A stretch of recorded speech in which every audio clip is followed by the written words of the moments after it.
Kodukontoris või ka põhitöökohal tööd tehes kipub meil jääma kael, turi, selg kangeks ja siis on hea teha kureharjutust või isegi tööpäeva alustamiseks selleks, et pea- ja verevarustus paraneks ja me saaksime efektiivsemalt oma tööd teha.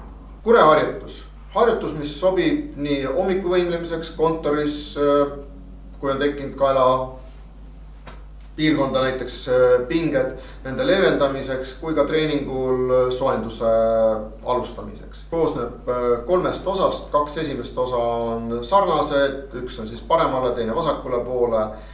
Ja kuna harjutus juba ise ütleb ka, kurg joob vett, siis sarnaneb see liikumine kure vee joomisega. Esimene osa harjutusest. Pea langeb keskjoonelt alla, hingame välja ja tuleb küljelt üles, hingame sisse.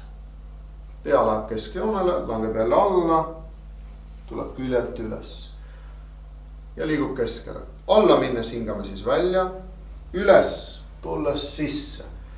Kordame seda harjutust 8-10 korda ühele poole ja 8-10 korda teisele poole oma hingamise rütmis. 3. osa harjutusest on siis see, mis sarnab kõige rohkem kure joomisega. Harjutusel on palju sarnasus ka kassiharjutusega joogast. Et seda siis on võib-olla teil külgvaates kõige parem näha. Ette pea liikumisel hingame välja ja üles tulles hingame sisse. Pea läheb kuulesse. Välja ja üles tulles hingame sisse. Liikumine toimub lüli haaval lülisamba ulatuses. Ette liikudes kõigepealt liigub kael ülevalt poolt, siis tuleb rindkere kaasa ja kõige lõpuks töötab meil ka juba alaselg. Kui tekib kusagil mingi valulikkus, on mingi tõsisem probleem näiteks seal alaseljas, et siis võib seda harjutust teha ka sisuliselt ainult rindkere ülemise osaga.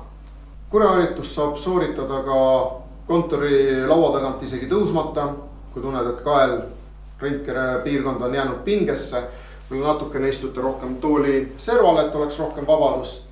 Ja esimene ja teine osa, pea langeb alla, tuleb keskjoonelt üles, hingamine on ikka sama, et ette minnes hingame välja, üles tulles hingame sisse.